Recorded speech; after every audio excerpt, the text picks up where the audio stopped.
हिंदी में यूपीएससी की तैयारी से संबंधित प्रोग्राम्स को देखने के लिए सब्सक्राइब करें study IQ IAS Hindi. Very warm hearted welcome to all of you. This side is Abhinav Kumar Bhaure. मेरा नाम अभिनव कुमार भौरे है और मैं आज आपके समक्ष वैल्यू एडिशन सीरीज का एक और पार्ट लेकर प्रस्तुत हूं। और जैसा कि आप देख सकते हैं थंबनेल में दैट एक करंट का टॉपिक आया है, दैट इज ओरिजिन और a rise of a new continent. एक नए महाद्वीप तथा एक महासागर की उत्पत्ति हमें विश्व मानचित्र में देखने को मिल रही है। अब ये क्या है और किस प्रकार से इस प्रकार की उत्पत्ति हमें देखने को मिली, इस वीडियो में हम इस बारे में चर्चा करेंगे। देखिए, जैसा कि आप जानते हैं, इस सीरीज का मुख्य उद्देश्य हिंदी माध्यम के स्टूडेंट्स में जो कंटेंट में और कंटेंट के संबंध में जो समस्या आ रही है, जो करंट अफेयर से लिंक होना, जो एसेंशियल रिक्वायरमेंट है, उसे फुलफिल करने का हमारा यह प्रयास है। देखिए, as you can see in the news, जैसा कि आप इस न्यूज में भी देख सकते हैं, एक नए ओशन अर्थात एक नए महासागर तथा एक नए कॉन्टिनेंट जो स्प्लिट हो रहा है, डिवाइड हो रहा है, विभाजित हो रहा है अफ्रीका से, इसकी उत्पत्ति के बारे में आज के हम इस वीडियो में चर्चा करेंगे। क्लियर? देखिए, हम अगर इसे ऐड करना चाहें तो हम इसे अपने सिलेबस के किस किस पार्ट से ऐड कर सकते हैं, किस किस पार्ट से इसे हम जोड़ सकते हैं।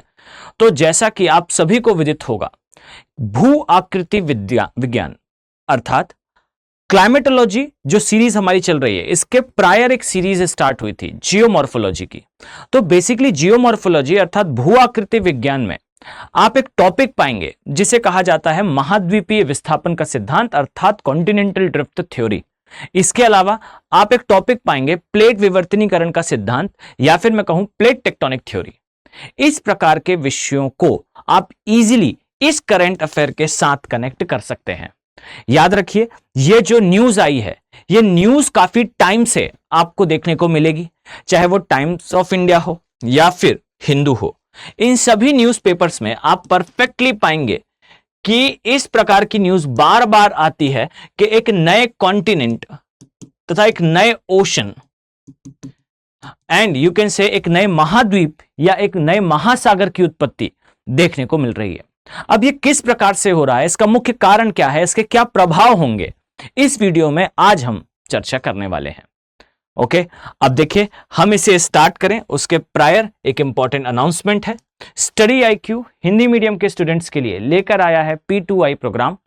अब आप सभी को बेहतर तरीके से इस बारे में पता होगा कि इस सीरीज में जिस प्रकार से हम डिस्कशन कर रहे हैं टॉपिक्स को माइन्यूटली, याद रखिए ये प्रयास हम कंटिन्यू और इसे बहुत मास लेवल पे, एक बड़े स्तर पर इसे परफॉर्म करेंगे P2I बैचेस में। और याद रखिए, P2I बैच का मुख्य उद्देश्य क्या रहने वाला है, तो इस चीज को समझिएगा कि ना ही सिर्फ सिलेबस को कवर करना, इस चीज को समझिए कि सिलेबस को कवर करना एक अलग चीज है और एग्जाम को क्लियर करना ये एक अलग चीज है। स्टूडेंट की मेंटेलिटी खासकर होती है कि सिलेबस पर ज्यादा फोकस होगा, सिलेबस में जो लिखी हुई लाइंस हैं, ये लाइंस मेरे नोट्स पर आ जाएं, इस तरीके के टेम्परामेंट, इस तरीके की मेंटेलिटी होती है बच्चों। और इस चीज को समझिएगा, अगर आप इस मेंटेलिटी के साथ जाएंगे तो हर बार एक चीज छूटेगी, और वो क्या है, बिटवीन द लाइंस के टॉपिक, यानी कि जो लिखा हुआ है उससे संबंधित विषयों से प्रश्न आते हैं, कभी भी डायरेक्टली प्रश्न नहीं आता। सिविल सर्विसेज इतने लंबे समय से एग्जाम ले रहा है, सबसे प्रेस्टिजियस एग्जाम है। आप स्वयं सोचें, क्या सिर्फ सिलेबस में लिखे हुए पॉइंट से उसे कवर करा जा सकता है? और क्या जो करंट में आज के समय दिख रहे प्रश्न पत्र हैं, क्वेश्चन पेपर्स हैं, उसके क्वेश्चन और सिलेबस, क्या ये दोनों मैच करता हुआ दिख रहा है? Answer is no. तो याद रखें कि कुछ डायनेमिक टॉपिक्स होते हैं और इन डायनेमिक टॉपिक्स को जैसा हम इस सीरीज में कवर करने का प्रयास कर रहे हैं, इसी प्रकार से हम P2I बैचेस में भी प्रयास करेंगे कि ना सिर्फ कन्वेंशनल सिलेबस, नो डाउट वो सिलेबस जो सिलेबस के फॉर्म में मेंशन्ड है उसे तो कवर करा ही जाएगा, परंतु जैसा मैं आपको डील करूंगा ज्योग्राफी में, तो आप समझिएगा कि ज्योग्राफी को जब हम डील करेंगे तो उसे करंट के हर एक टॉपिक के साथ कनेक्ट करेंगे। अगर हमने ग्रीन रेवोल्यूशन पढ़ा तो ना सिर्फ ग्रीन रेवोल्यूशन में, हरित क्रांति में किस किस प्रकार के इफेक्ट रहे उन्हें देखा जाएगा, परंतु समाज में क्या इफेक्ट आया। आप पर्दा सिस्टम देखें, बुर्का सिस्टम देखें, नॉर्थ इंडिया में पर्दा एंड बुर्का is just because of green revolution. अब ये किस प्रकार से है, या इसका क्या सोशियो इकोनॉमिक इंपैक्ट था, क्या सामाजिक कम आर्थिक प्रभाव था, इसे देखा जाता है। यह क्रूशियल एनालिसिस होता है। अगर मैं कहूं कि हरित क्रांति से संबंधित कोई प्रश्न आएगा, जैसे हमने P2I बैचेस में इसको दिया भी था, आप पाएंगे कि हरित क्रांति का प्रभाव अगर आप देखें तो उत्तरी जो क्षेत्र है भारत का, यहां पर इस ग्रीन रेवोल्यूशन ने हमें क्या दिया? इस ग्रीन रेवोल्यूशन हमें कैंसर दिया। साउथ इंडिया में इसने टाइप 2 डायबिटीज दिया। इसी ग्रीन रेवोल्यूशन का सोशियो इकोनॉमिक इंपैक्ट था कि उत्तर भारत में कठोर जातिवाद देखने को मिला। इसी ग्रीन रेवोल्यूशन का एक इफेक्ट था कि हमें उत्तर पूर्वी भारत के राज्यों में सेपरेटिस्ट मूवमेंट देखने को मिले। रीजन क्या था? डिस्पैरिटीज जनरेट करी। फाइन। अब इस प्रकार से जो टॉपिक्स होते हैं, इन टॉपिक्स का माइन्यूट एनालिसिस होना यह अत्यंत आवश्यक होता है, और आगे हम इस बैच में इसी प्रकार से चीजों को कवर करने वाले हैं। अगर आप चाहें तो हमारे साथ इसका पार्ट बन सकते हैं, not on the disk cost, इस पर नहीं, परंतु मात्र 29,999 नियर अबाउट 30,000 इसमें आप जो है वो अपनी पूरी सिविल सेवा परीक्षा की जर्नी को एक बेहतर तरीके से परफॉर्म कर सकते हैं। मेरी आपसे रिक्वेस्ट होगी कि अगर आप एक सीरियस एस्पिरेंट हैं, एक सीरियस तैयारी करने वाले स्टूडेंट हैं, तो इस चीज को समझिए कि ये अमाउंट ज्यादा बड़ा नहीं हो सकता आपके फ्यूचर के कंपैरिजन में। अगर आप चाहते हैं सीरियसली प्रिपरेशन करना तो आप इसे प्रिवेल कर सकते हैं। आपके पास ये कोड है और अदर फैकल्टीज का भी कोड है, आप किसी का भी कोड यूज करें, पर इस जर्नी का पार्ट बने। मैं आपको ये दावे के साथ कह सकता हूं कि आप ये जरूर पाएंगे कि आपकी जो तैयारी अभी चल रही है और इस प्रोग्राम से जुड़ने के बाद जो तैयारी चलेगी, उस तैयारी में जमीन और आसमान का अंतर होगा। नो डाउट आप सेल्फ प्रिपरेशन से भी सक्सेसफुल हो सकते हैं, पर यह भी याद रखिएगा it will take time and it will take more effort. ये समय भी ज्यादा लेगा और आपके प्रयास भी ज्यादा लगेंगे। 1-to-1 मेंटरशिप होगी, नोट्स होंगे, टेस्ट सीरीज होगी और सब कुछ एक स्थान पर होगा। फाइन। तो कोशिश करें कि आप इसका पार्ट बने। अगर आप रेफरल कोड यूज करते हैं तो आपका कॉस्ट थोड़ा कम हो जाता है और इससे हमें भी पता चलता है कि जो फैकल्टीज हैं वो किस प्रकार से आपसे इंटरेक्ट कर पा रहे हैं। तो कोशिश करें कि आप जरूर पार्ट बने, अन्यथा की स्थिति में क्लियर जरूर कर पाएंगे अगर आप अच्छे से तैयारी करें एग्जाम, बट थोड़ा एफर्ट ज्यादा लगेगा, थोड़े प्रयास ज्यादा लगेंगे, थोड़ा समय ज्यादा लगेगा। क्लियर? चलिए अब हम अपने टॉपिक पर वापस आते हैं। जैसा कि इस सीरीज का मुख्य उद्देश्य है हिंदी मीडियम के स्टूडेंट्स के लिए बेस्ट कंटेंट प्रिपेयर करना, और साथ ही इस सीरीज में कितने पार्ट आएंगे ये आपके इंटरेस्ट पे डिपेंड करता है। आप अपना इंटरेस्ट कमेंट बॉक्स में शो करें, मुझे टॉपिक्स बताएं, आप किस टॉपिक पर एनालिसिस चाहते हैं, किस टॉपिक पर डिटेल वीडियो चाहते हैं। Definitely I will make the separate video for that topic. Fine. जैसा कि एक स्टूडेंट ने कमेंट सेक्शन में मेंशन करा था अबाउट ओवर फिशिंग, तो मैंने उस डाउट को जो है प्रीवियस वीडियो के फर्स्ट पार्ट में ही क्लियर करा था। इसी प्रकार से आप अपने डाउट्स कमेंट सेक्शन में मेंशन करें, डेफिनेटली मैं आपके डाउट्स को क्लियर करूंगा बच्चों। क्लियर? चलिए अब हम टॉपिक पर वापस आते हैं। क्या कारण है कि विश्व मानचित्र पर आज के समय एक नए महाद्वीप और एक नए महासागर की उत्पत्ति देखने को मिल रही है? इसका मुख्य कारण बच्चों यह है कि अगर मैं आपसे कहूं कि आप सभी ने शायद पढ़ रखा होगा, इस प्रकार से जो है वो एक दरार का, एक भ्रंश का निर्माण हुआ है। और यह निर्माण आज से नहीं है बच्चों, यह निर्माण वास्तविकता में आपको देखने को मिलेगा सन 2005 में। अगर मैं क्रूशियली आपसे कहूं तो 2005 से यह चीज न्यूज में है दैट इथोपिया एक देश है अफ्रीका में, अभी आपको मैं प्लॉट करके भी दिखाऊंगा। और याद रखिए इस चैप्टर में मैं इसके लास्ट में, अब हर एक वीडियो में हम ये ट्राई करेंगे कि अगर हम किसी ऐसे टॉपिक को कवर कर रहे हैं जिस टॉपिक में मैप का यूज होता है, तो उस टॉपिक से रिलेटेड मैपिंग के सारे डायमेंशन मैं डेफिनेटली उस वीडियो में कवर करूंगा। क्लियर? तो इसके बारे में देखने के बाद हम अफ्रीका के मैपिंग का एक सेक्शन भी कंप्लीट करेंगे। क्लियर? अब देखिएगा बच्चों, 2005 से इथोपिया में और खासकर इथोपिया के मरुस्थलीय भागों से यह न्यूज आना प्रारंभ हुई, ये खबरें आना प्रारंभ हुई कि इस क्षेत्र में एक महान, एक वृहद भ्रंश का निर्माण हो रहा है।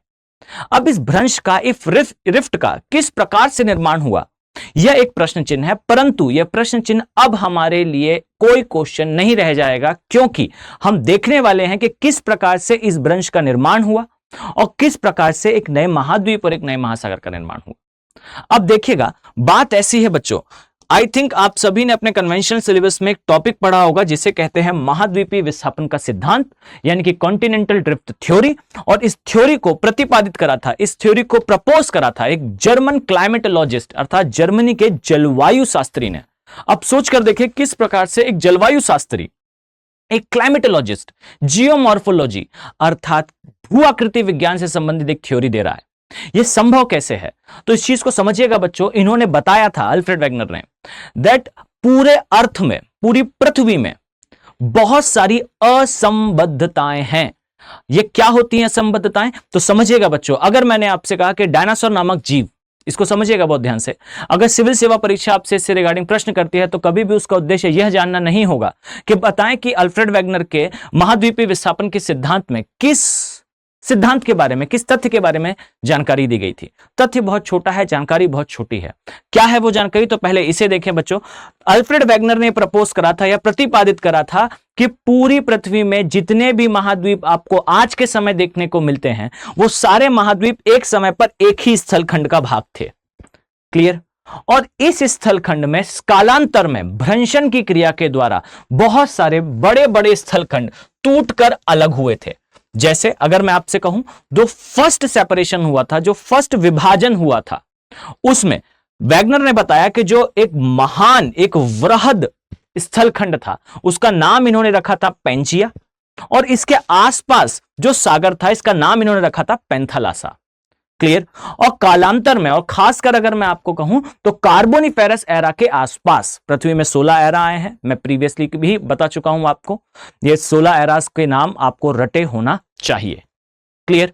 तो देखिए, नियर अबाउट कार्बोनिफेरस एरा इस पेंजिया में विभाजन हुआ, और विभाजन के पश्चात दो स्थलखंड बने। एक का नाम रखा गया लॉरेशिया, एक का नाम रखा गोंडवाना। क्लियर? कालांतर में पुनः इनका विभाजन हुआ, और विभाजन के पश्चात एक भाग इस दिशा में निकल कर गया जिसे कहा जाता है आज के समय दक्षिण अमेरिका, जो वास्तविकता में पहले गोंडवाना, और गोंडवाना का सबसे बड़ा भाग है अफ्रीका, इसका पार्ट था। क्लियर? इससे विभाजित होकर इस दिशा में गया। यह दिशा कौन सी है? पश्चिमी अर्थात वेस्टर्न डायरेक्शन। इसके अलावा एक भाग टूटा इससे, जो इस डायरेक्शन में गया, इसे कहा जाता है ईस्ट अर्थात पूर्व की दिशा, और पूर्व की दिशा में निकलने पर ऑस्ट्रेलिया नामक महाद्वीप हमें देखने को मिलता है। इसी प्रकार उत्तर पूर्व की दिशा में टूटकर निकला था हमारा ग्रेट इंडिया, और खासकर मैं कहूं तो प्रायद्वीपीय भारत वाला भाग। और याद रखिए, प्रायद्वीपीय भारत का उत्तर पूर्व की दिशा में प्रवाह देखने को मिला। क्लियर? तो इस प्रकार से अल्फ्रेड वेगनर ने यह सिद्धांत प्रस्तुत करा था कि वास्तविकता में पृथ्वी पहले जितने भी उसके महाद्वीप थे उनको एक ही स्थान पर देखती है। इसके पश्चात इस महाद्वीप का विभाजन प्रारंभ हुआ, पहले दो भागों में विभाजित हुआ, इसके पश्चात इसमें फर्दर सेपरेशन हुआ, पुनः विभाजन हुआ, और पुनः विभाजन के बाद हमें कुछ इस प्रकार की स्थिति देखने को मिलती है, जहां पर आप देखेंगे इस प्रकार से पहले पूरा स्थलखंड एक ही स्थान पर, फिर ये स्थलखंड का दो भागों में विभाजन इस प्रकार से। क्लियर? अब याद रखें, इसके बाद यहां पर फर्दर डिवीजन हुआ, पुनः विभाजन हुआ। क्लियर? और जब पुनः विभाजन हुआ तो इस प्रकार से स्थलखंड जो है वो अलग अलग दिशा में उपस्थित है आज के समय पर। यह एक स्थलखंड इस प्रकार से भारत के रूप में, और यहां पर एक स्थलखंड ऑस्ट्रेलिया के रूप में। क्लियर? ये जो स्थलखंड है ये उत्तरी अमेरिका है, ये इस डायरेक्शन में गया था। ये जो स्थलखंड है ये दक्षिण अमेरिका है, जो इस डायरेक्शन में गया था। ये स्थलखंड पूर्व की दिशा में, ये उत्तर पूर्व की दिशा में, इसे हम यूरोप कहते हैं, इसे आज के समय अफ्रीका कहा जाता है। ये एशिया है, ये ऑस्ट्रेलिया है, ये साउथ अमेरिका, और ये नॉर्थ अमेरिका अर्थात उत्तरी तथा दक्षिणी अमेरिका है। ये मूलतः सिद्धांत है।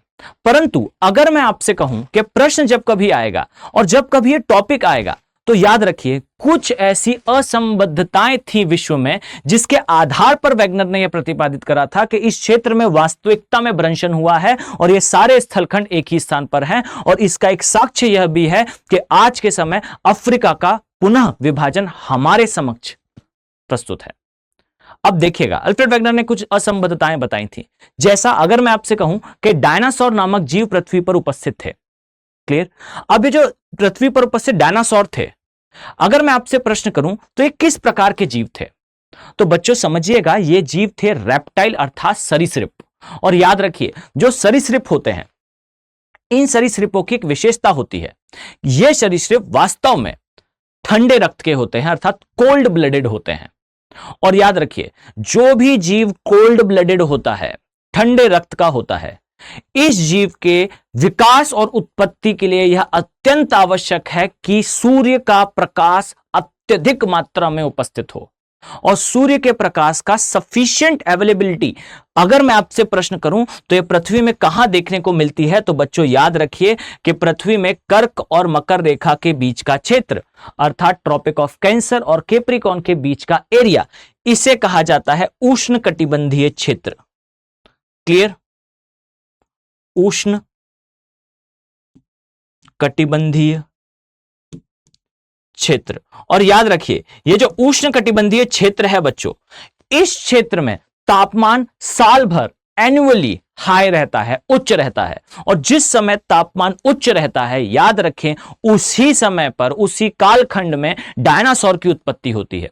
और याद रखिए बच्चों, अगर मैं आपसे कहूं कि डायनासोर के जो फॉसिल हैं, जो जीवाश्म हैं, हमें किस स्थान पर देखने को मिलने चाहिए, तो वास्तविकता में हमें देखने को मिलने चाहिए उष्णकटिबंधीय क्षेत्रों में आने वाले स्थलखंडों में। परंतु वेगनर ने कहा कि वास्तविकता में जो जीवाश्म हैं ये हमें देखने को मिलते हैं इस प्रकार से। अगर मैं इसको वर्ल्ड मैप में ड्रॉ करूं बच्चों, और याद रखिए आपको बेहतर तरीके से वर्ल्ड मैप ड्रॉ करते आना चाहिए। This is essential requirement. बहुत जरूरी है कि स्टूडेंट को बेहतर तरीके से वर्ल्ड मैप बनाते आए। ये देखें ध्यान से, ये हमने बनाया दक्षिण अमेरिका अर्थात साउथ अमेरिका, इस प्रकार से हमने बनाया उत्तरी अमेरिका। और याद रखिए मैं स्लाइड में इसकी इमेज भी इंसर्ट कर सकता हूं, बट मैं बार बार आपके सामने ड्रॉ इसलिए करता हूं जिससे आप सीखें कि किस प्रकार से आप अपने मेंस की आंसर राइटिंग में इसको ड्रॉ कर सकते हैं। ये दक्षिण अमेरिका, ऊपर वाला पार्ट उत्तरी अमेरिका, इस प्रकार से आप पाएंगे। इसे कहा जाता है अफ्रीका। याद रखिए दूसरा सबसे बड़ा महाद्वीप है, इसे कहा जाता है अरब का प्रायद्वीप। ये है हमारा ग्रेट इंडिया, ये चाइना वाला भाग, ये कोरिया, ये हमारा मित्र रशिया। और याद रखिए ये है स्मगलर्स का कॉन्टिनेंट अर्थात यूरोप।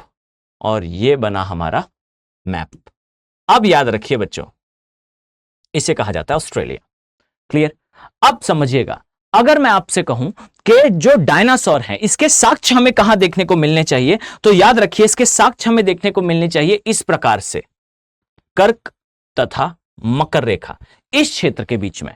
तो इस क्षेत्र में तापमान उच्च है, यहीं पर इसके साक्ष्य देखने को मिलने चाहिए। परंतु डायनासोर के जो साक्ष्य हैं आप पाएंगे कि ये साक्ष्य आज के समय हमें देखने को मिलते हैं स्विट्जरलैंड में। सबसे पहला डायनासोर का जो साक्ष्य था ये कहां मिला था बच्चों, तो ये साक्ष्य सबसे पहले मिला था स्विट्जरलैंड में। और यही कारण है कि स्विट्जरलैंड के जुरा पर्वत के नाम पे डायनासोर के काल का नाम जुरासिक काल रखा गया था। क्लियर? अब मुझे बताएं कि डायनासोर क्या स्विट्जरलैंड जहां पर स्नोफॉल होता है, या फिर मैं कहूं इस एरिया को कहा जाता है नॉर्डिक नेशंस अर्थात वो क्षेत्र जहां ठंडी बहुत पड़ती है, इन क्षेत्रों में आपको डायनासोर के फॉसिल मिलेंगे। इवन आपको डायनासोर के जीवाश्म साइबेरिया अर्थात एक कोल्ड डेजर्ट, एक शीत मरुस्थल में भी देखने को मिलते हैं। क्या यह संभव है कि इस प्रकार के जलवायुवीय कंडीशंस में उस क्षेत्र में डायनासोर उपस्थित रहा हो? यह संभव नहीं है। क्यों? क्योंकि डायनासोर एक कोल्ड ब्लडेड स्पीशी है अर्थात ठंडे रक्त का जीव है। इसी प्रकार से अगर मैं आपको कहूं तो हमें ज्ञात इतिहास से पता है, नोन हिस्ट्री से पता है।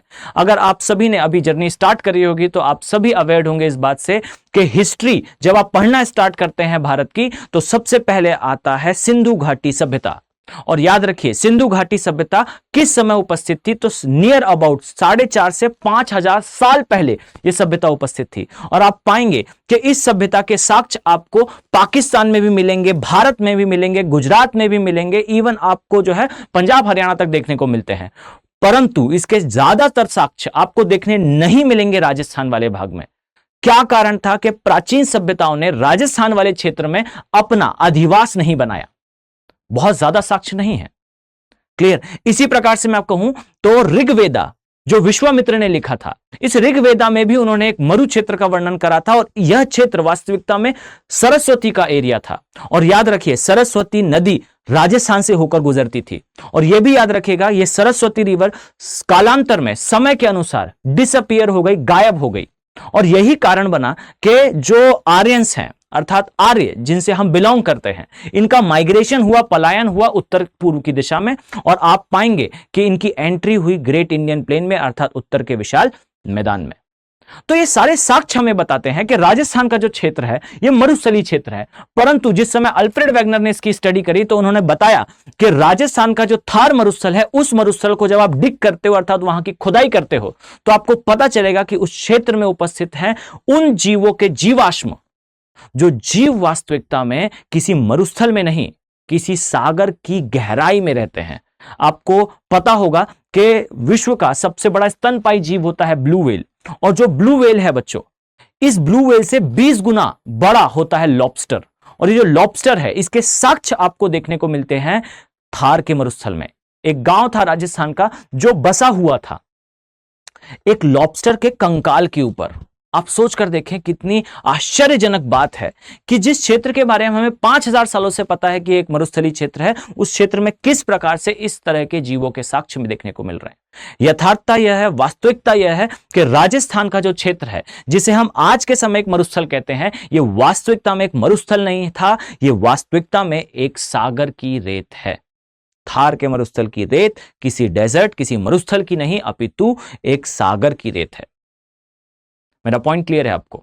अब इस प्रकार के जो साक्ष्य थे, इस आधार पे अल्फ्रेड वेगनर ने प्रपोज करा था कि वास्तविकता में सारे जो स्थल खंड थे वो एक ही स्थान पर कॉन्सेंट्रेटेड थे। समय के अनुसार इन स्थल खंडों का विभाजन हुआ और विभाजन होने के बाद स्थल खंड अलग अलग दिशा में प्रवाहित हुए थे। और यह याद रखिएगा, इसके लिए जो सबसे महत्वपूर्ण साक्ष्य इन्होंने दिया तो देखेंगे आप कि इस दिशा में प्रवाह हुआ था बच्चों किसका, जस्ट अ सेकेंड, इस दिशा में प्रवाह हुआ था बच्चों किसका, उत्तरी अमेरिका का।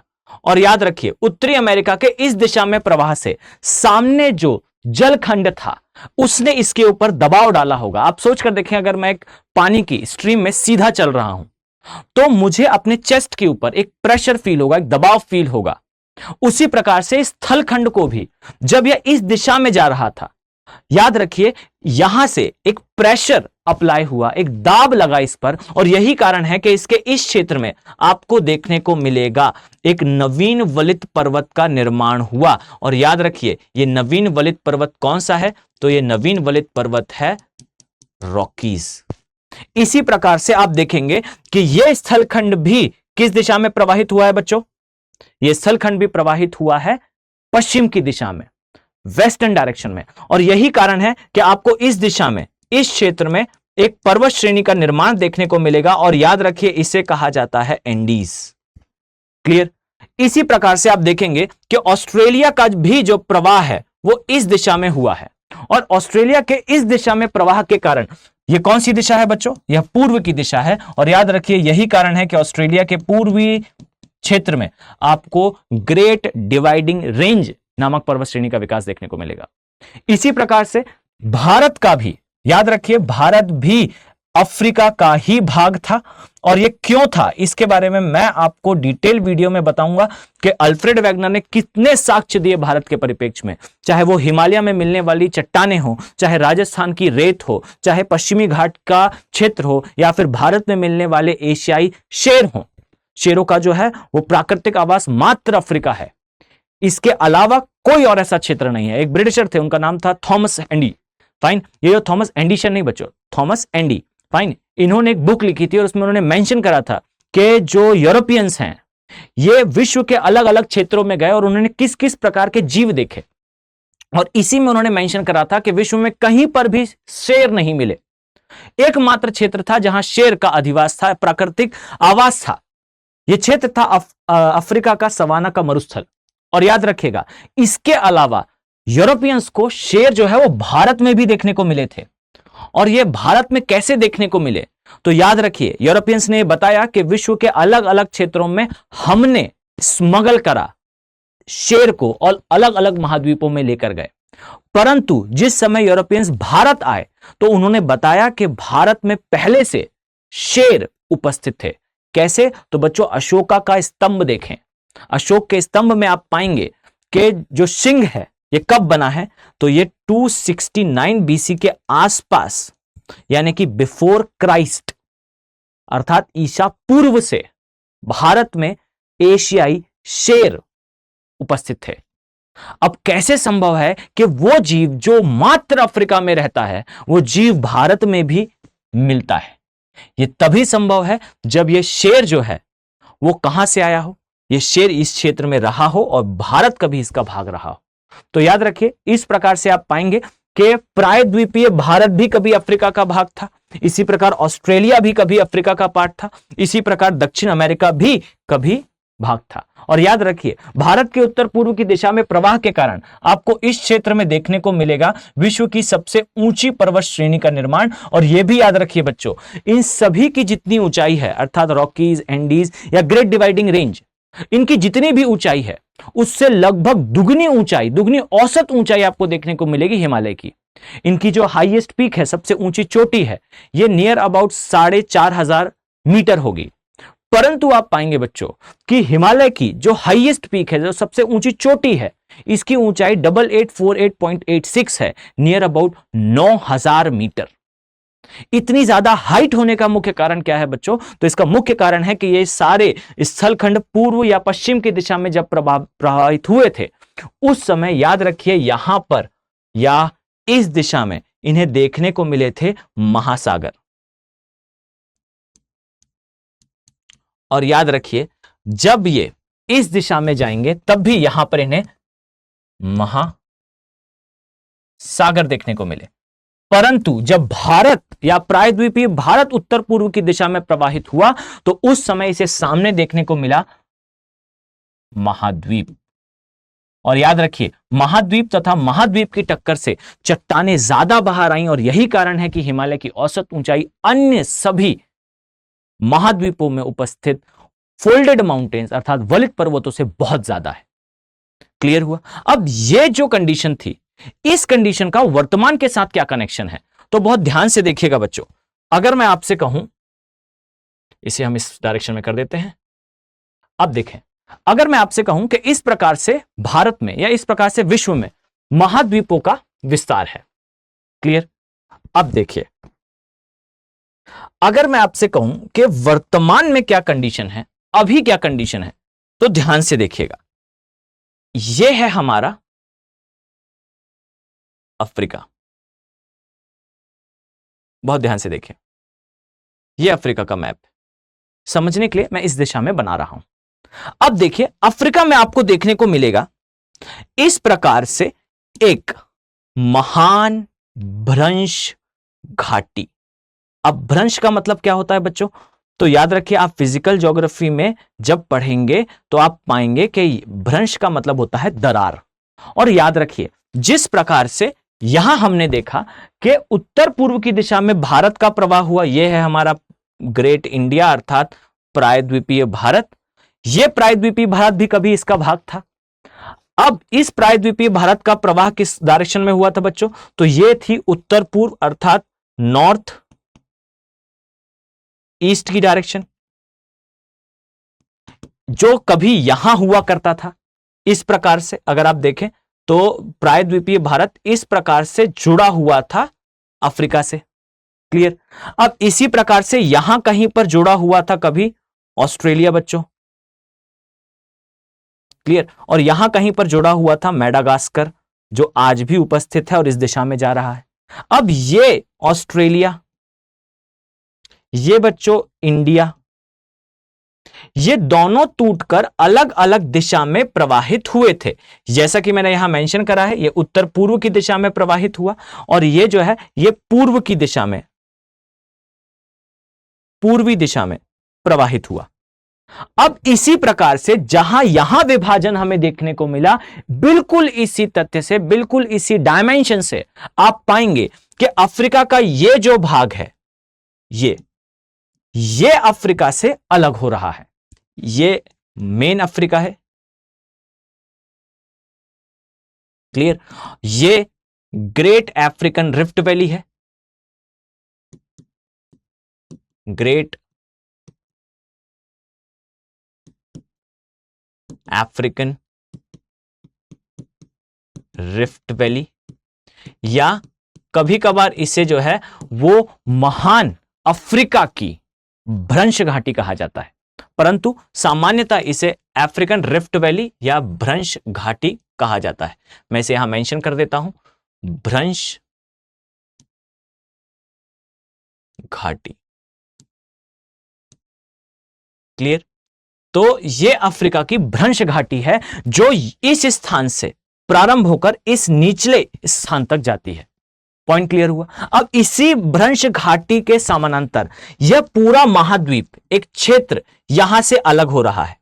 अब समझिएगा कि जिस प्रकार से भारत प्रवाहित हुआ, जिस प्रकार से ऑस्ट्रेलिया प्रवाहित हुआ, उसी प्रकार से इस क्षेत्र से प्रवाहित होने वाला है, अलग होने वाला है एक नया महाद्वीप। क्लियर? अब ये जो अलग हो रहा है, इसका नामकरण अभी नहीं करा गया है। समझिएगा इस चीज को। अगर मैं इसे थोड़ा साइड करूं तो ध्यान से देखिए, हमने पहला ये डायरेक्शन देख लिया है। जस्ट अ सेकेंड, इसे मैं एडजस्ट कर देता हूं। ये हमारा एक डायमेंशन है, ये हमारा दूसरा डायमेंशन है। अब देखिए बच्चों, अगर मैं आपसे कहूं कि अफ्रीका का ये जो भाग अलग हो रहा है, इस भाग का क्या अभी नामकरण हुआ है? तो यथार्थता यह है कि इसका अभी तक कोई नामकरण तो नहीं हुआ है, परंतु एक चीज बिल्कुल निश्चित है कि अगर मैंने आपसे कहा कि इस प्रकार से यह क्षेत्र है अफ्रीका, क्लियर? तो याद रखिए यहां से जो भ्रंशन प्रारंभ हुआ है। अब मुझे एक प्रश्न का उत्तर दें बच्चों, अगर मैंने आपसे कहा कि यहां पर क्या है, तो बच्चों आप आसानी से उत्तर दे पाएंगे कि यह जो क्षेत्र आपको देखने को मिल रहा है, यह क्षेत्र है महासागर।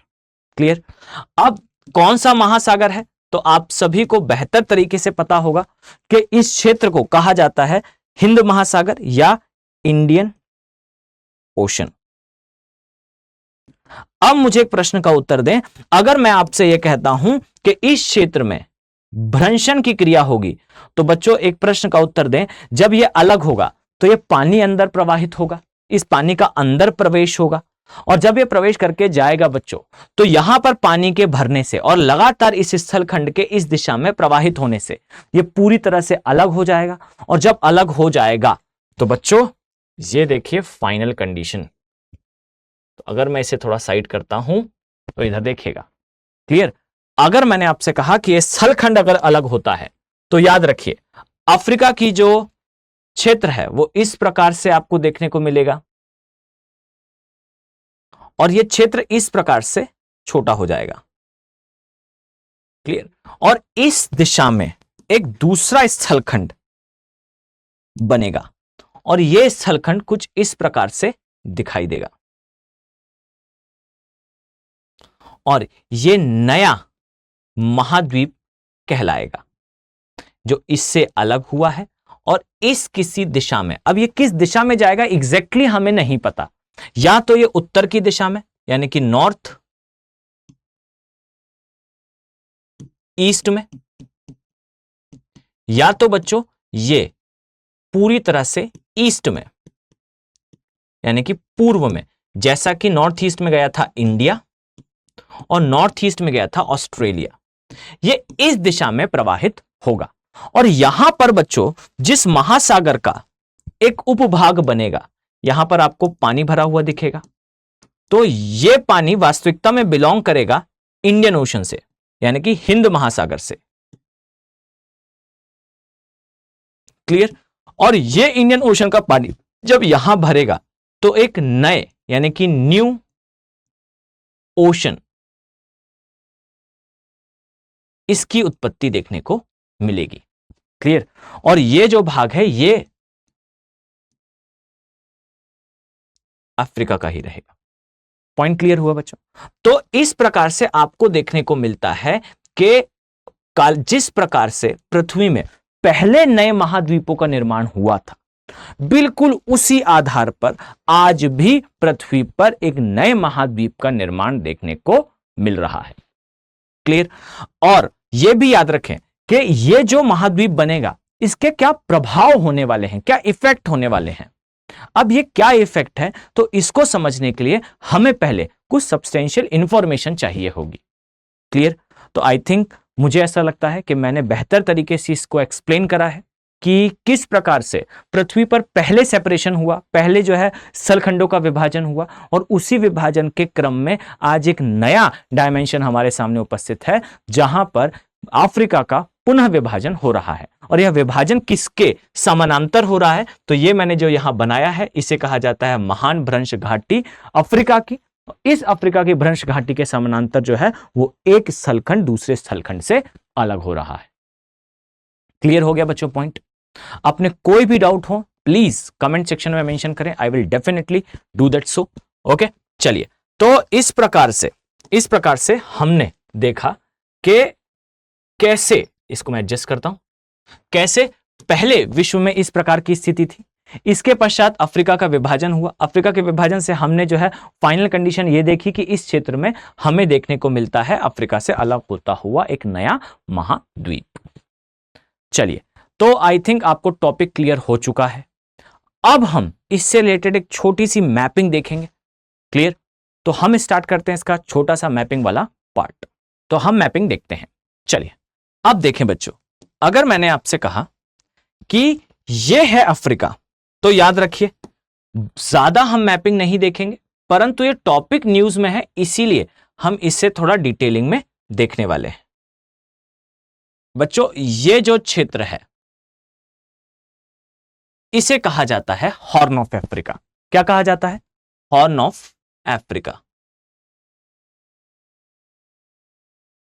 Of Africa. क्लियर? अब इस हॉर्न ऑफ अफ्रीका के समानांतर आपको ये जो भ्रंश देखने को मिल रहा है इसे कहा जाता है अफ्रीका की महान भ्रंश घाटी। क्लियर? अब इस महान भ्रंश घाटी के सापेक्ष आप पाएंगे कि कुछ स्थानों पर अब पानी भरना प्रारंभ हो गया। किसी स्थान पर अगर भ्रंश पड़ा तो बच्चों भ्रंश जो है वो एक दरार होती है और दरार में समय के अनुसार पानी भर जाता है, चाहे वो वर्षा का जल हो या किसी नदी का जल हो। क्लियर? तो यहां पर कुछ झीलों का निर्माण देखने को मिलेगा। अब याद रखिए, सिविल सेवा परीक्षा जब भी आपसे प्रश्न करेगी वो इसी प्रकार से आपसे प्रश्न करेगी कि निम्नलिखित झीलों को उनके उत्तर से दक्षिण के क्रम में या दक्षिण से उत्तर के क्रम में या किस राष्ट्र में है इसके बारे में समझाइए। तो ध्यान से देखिएगा बच्चों, अगर मैं आपसे कहूं, जस्ट अ सेकेंड, इसे हम इधर कर देते हैं। अगर मैं आपसे कहूं बच्चों कि इस स्थान पर जो सबसे पहली झील आपको देखने को मिलती है इसे कहा जाता है असाल लेक, असाल झील। क्लियर? अब आपको मुझे बताना है ये झील किस राष्ट्र में आती है। इसके पश्चात अगर आप देखें तो आपको नीचे एक और झील देखने को मिलती है, एक और झील आपको देखने को मिलती है, इसे कहा जाता है तुर्काना, तुर्काना झील। क्लियर हुआ बच्चों? तुर्काना के नीचे आपको देखने को मिलेगा दो झीलें हैं। अब याद रखिए ये दोनों झीलें एक से नाम की हैं, तो कंफ्यूज नहीं होना है। एक का नाम है एल्बर्ट और एक का नाम है एडवर्ड। क्लियर? अब ये एल्बर्ट और एडवर्ड ये दो झीलें हैं। इसी के साथ आपको यहां पर एक और झील देखने को मिलेगी जिसे तांगा या तांगास्की झील कहा जाता है। और याद रखिए जो तांगा या तांगास्की झील है ये अफ्रीका की कुछ सबसे बड़ी झीलों में से एक है। इसी प्रकार से अगर आप आएंगे तो यहां पर एक और झील देखने को मिलेगी और याद रखें इसका क्रम आपके लिए बहुत इंपॉर्टेंट है। क्लियर? तो सबसे पहले असाल, असाल के बाद तुर्काना, तुर्काना के बाद एल्बर्ट, फिर एडवर्ड, फिर तांगास या तांगास्की। फाइन। इसके बाद आप पाएंगे कि यहां पर एक और झील है जिसे कहा जाता है क्योगा, और क्योगा के बाद लास्ट में जो झील आती है इससे कहा जाता है न्यासा। क्लियर? तो क्योगा, नासा, तांगास्की ये इसकी कुछ झीलों के नाम हैं। अब यह भी याद रखिएगा कि अगर मैं आपसे कहूं कि इस क्षेत्र में आपको कुछ और भी इंफॉर्मेशन देखने को मिलेगी तो याद रखिए कुछ स्थानों पर, कुछ बुक्स में, कुछ रेफरेंस टॉपिक्स में, वेबसाइट्स पर यह लिखा हुआ है कि लेक विक्टोरिया या विक्टोरिया झील महान भ्रंश घाटी की एक बड़ी झील है। तो याद रखिए भ्रंश घाटी में बनी जरूर है परंतु यह अफ्रीकन ग्रेट लेक्स का पार्ट नहीं है, अफ्रीका की महान झीलों का भाग नहीं है। क्लियर? बट कुछ स्थानों पर इसे माना जाता है। तो अगर आपसे प्रश्न में करा जाए इस बात को तो याद रखिए थोड़ा डिस्प्यूटेड होगा कि पार्ट है या नहीं है। कुछ स्थानों पर इसे माना जाता है, कुछ स्थानों पर नहीं माना जाता। अपने विवेक से प्रश्न को सॉल्व करने का प्रयास करें। क्लियर। अब देखें, आपको यहां पर देखने को मिलेगा बच्चों, एक बांध है, एक डैम है, और याद रखिए इस डैम का नाम है आसवान डैम, आसवान बांध। और याद रखिए ये आसवान बांध किस नदी पर है, तो ये आसवान बांध जो है वो नील नदी पर है। और याद रखिए ये जो नील नदी है इसके बारे में पूरी इंफॉर्मेशन मैं आपको अभी देने वाला हूं। इसके अलावा आप नीचे आएंगे तो यहां पर भी आपको एक बहुत ही इंपॉर्टेंट बांध देखने को मिलेगा। और यह बांध कौन सा है, यह डैम कौन सा है, तो इसे कहा जाता है करीबा बांध। और याद रखिए ये जो करीबा बांध है, ये करीबा बांध कौन सी नदी पर है, तो याद रखिए ये जाम्बेजी। और जाम्बेजी के लिए याद रखना जिम्बाब्वे, और जो जाम्बेजी नदी है ये जिम्बाब्वे और जाम्बिया, ये दो नेशंस है, दो देश हैं, इसके बीच में बॉर्डर भी बनाती है। तो ये जाम्बेजी नदी पर बना हुआ एक बहुत ही महत्वपूर्ण बांध है। ये कुछ बहुत बड़े बांध है अफ्रीका के। और याद रखिए अफ्रीका में बहुत ज्यादा डेवलपमेंट अर्थात बहुत ज्यादा विकास नहीं है, और यही कारण है कि जो भी डेवलपमेंट के इनिशिएटिव्स हुए हैं, जो भी विकास के कार्यक्रम हुए हैं, उनसे रिलेटेड प्रश्न आपको जरूर देखने को मिलेंगे। क्लियर है पॉइंट। तो अब देखिएगा बच्चों कि आपको ऊपर एक आसवान बांध दिखेगा, एक नीचे करीबा बांध दिखेगा, और इन दोनों के बीच में आपको ग्रेट अफ्रीकन रिफ्ट वैली दिखेगी, महान भ्रंश घाटी दिखेगी, और इसके अंदर बहुत सारी झीलें देखने को मिलेगी। झीलों का क्रम मैंने आपको बताया है। सबसे पहले आपको देखने को मिलेगा आसाल, तुर्काना, एल्बर्ट, एडवर्ड, तांगा, न्यासा और क्योगा। क्लियर। चलिए अब ये जो लेक्स हैं और ये जो आपको देखने को मिला भ्रंश, इसके रिगार्डिंग आपसे और कौन से प्रश्न आ सकते हैं, तो याद रखिएगा बच्चों इसी क्षेत्र से जो नील नदी का उद्गम होता है, इससे संबंधित प्रश्न भी आपको सिविल सेवा परीक्षा में देखने को मिल सकते हैं। इसीलिए बहुत ध्यान से देखिएगा। अगर मैं आपसे कहूं कि हम नील नदी के बारे में कुछ देखें, तो याद रखिए सबसे पहली इंफॉर्मेशन कि नील नदी का उद्गम इस प्रकार से, मैं इस डायरेक्शन में बना रहा हूं, बहुत ध्यान से देखिएगा। अगर मैं आपसे कहूं तो ये कौन सी झील है, तो याद रखिए इस झील को हमने कहा जो इस स्थान पर कहीं देखने को मिलती है, इसे कहा जाता है विक्टोरिया झील।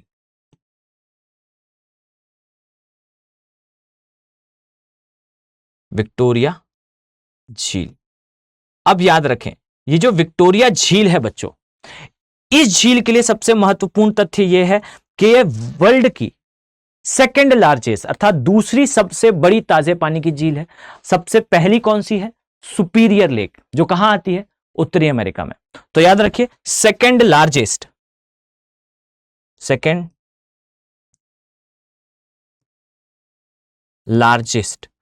Fresh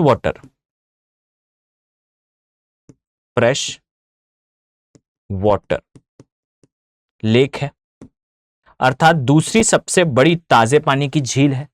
fine. अब देखिएगा ध्यान से, अगर मैं इसे कुछ समय के लिए इस प्रकार से करूं तो फाइन। अब एक चीज और ध्यान से देखें, अगर मैंने आपसे कहा कि जो लेक विक्टोरिया है इसके बारे में दूसरी इंफॉर्मेशन यह है कि इससे भूमध्य रेखा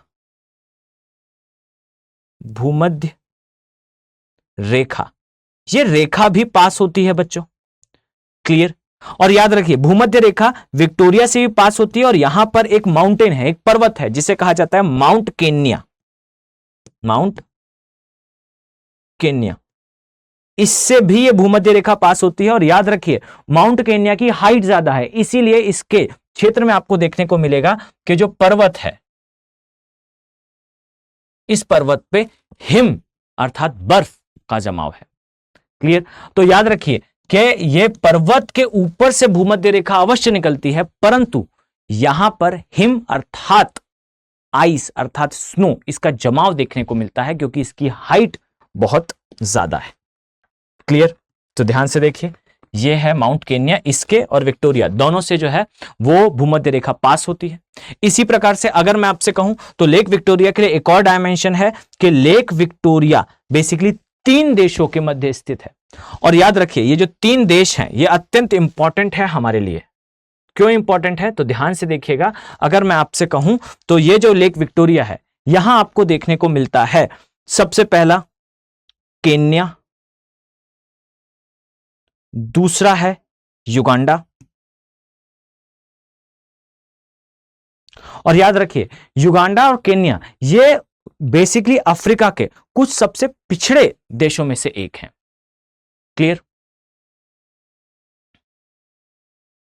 क्लियर? और याद रखिए तीसरा देश है तंजानिया। क्लियर? तो ये जो है ये मुख्य देश हैं जिनसे लेक विक्टोरिया सराउंडेड है, अर्थात घिरी हुई है। क्लियर हुआ पॉइंट? अब याद रखिए यहीं से उद्गम होता है विश्व की सबसे लंबी नदी का, और ये नदी कौन सी है तो बच्चों याद रखिए यहां से उद्गम लेती है नील नदी। और नील नदी इस प्रकार से, आप यहां ध्यान से देखिएगा, यहां से चलना प्रारंभ करती है और चलना प्रारंभ करने के पश्चात इस प्रकार से भूमध्य सागर में अपना जल निष्कासित कर देती है। अब यहां पर ध्यान से देखें, अगर मैं आपसे कहूं तो नील नदी सबसे पहले किस राष्ट्र में प्रवेश करती है तो सबसे पहले यह प्रवेश करती है युगांडा में। क्लियर? और याद रखिए युगांडा के बाद यह जाती है सूडान में, और इसके बाद यह प्रवेश करती है एक और सूडान, इसे कहा जाता है दक्षिणी सूडान, और इसके ऊपर है उसे कहा जाता है उत्तरी सूडान, नॉर्थ अर्थात उत्तर सूडान। और याद रखिए उत्तर सूडान में यह मिलती है, अर्थात यहां तक जो नील नदी है इसे कहा जाता है श्वेत नील। श्वेत नील। और इसके पश्चात यह आगे जाती है और यहां पर इसका संगम होता है एक दूसरी नदी से। और याद रखिए ये जो दूसरी नदी है ये कौन सी है तो याद रखिए इस नदी को कहा जाता है, जस्ट अ सेकेंड, इसे कहा जाता है नीली, अर्थात ब्लू नील। और ये दोनों मिलते हैं दक्षिणी सूडान की राजधानी में जिसे कहा जाता है खार्तूम।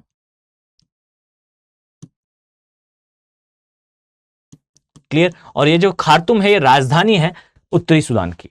और यहां पर जब ये दोनों मिलती हैं अर्थात श्वेत नील और ब्लू नील जब इस स्थान पर मिलती है तब इसे कहा जाता है वास्तविकता में नील नदी।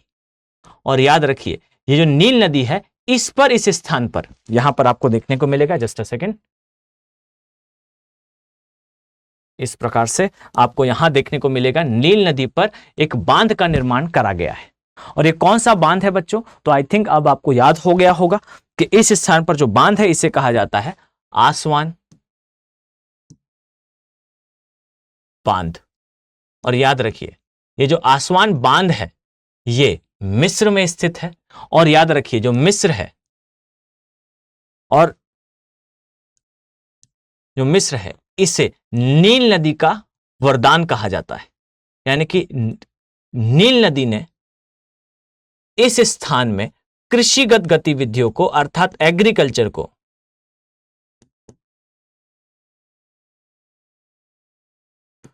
पॉसिबल बनाया था, संभव बनाया था। तो इस प्रकार से बच्चों हमने देखा कि कैसे ग्रेट अफ्रीकन रिफ्ट वैली ने पृथ्वी में एक नवीन स्थलखंड या महाद्वीप की उत्पत्ति को ट्रिगर करा है, स्टार्ट करा है। और कैसे इसका पिछला इंफॉर्मेशन जैसे भारत का अलग होना, ऑस्ट्रेलिया का अलग होना या फिर दक्षिण अमेरिका का अलग होना यह हुआ, इसके साक्ष्य क्या थे, तथा यह भी हमने देखा कि अगर सिविल सेवा परीक्षा कभी आपसे प्रश्न करता है तो यह प्रश्न किस किस प्रकार से हो सकते हैं। हमने बच्चों ध्यान से देखें, सबसे पहले हमने जस्ट अ सेकेंड, सबसे पहले हमने इस प्रकार से अफ्रीका के मैप में इसे ड्रॉ करा। मैप में ड्रॉ करने के पश्चात हमने जो है इसे डिटेल में भी देखा कि किस प्रकार से आपको ये मैपिंग से संबंधित प्रश्न आ सकते हैं। और इसके अलावा हमने इसके अप्लाइड पार्ट को भी डिस्कस करा है। चलिए इसी प्रकार वैल्यू एडिशन सीरीज के नेक्स्ट वीडियो में हम नेक्स्ट टॉपिक के साथ मिलते हैं। अगर आप किसी टॉपिक पर डिटेल एनालिसिस चाहते हैं या किसी टॉपिक पर आप डेडिकेटेड वीडियो चाहते हैं तो बच्चों please try to mention in the comment box, मैं डेफिनेटली आपको इसका आंसर करूंगा। चलिए मिलते हैं नेक्स्ट क्लास में। Have a very nice day बच्चों, थैंक यू। हिंदी में यूपीएससी की तैयारी से संबंधित प्रोग्राम्स को देखने के लिए सब्सक्राइब करें स्टडी IQ IAS हिंदी।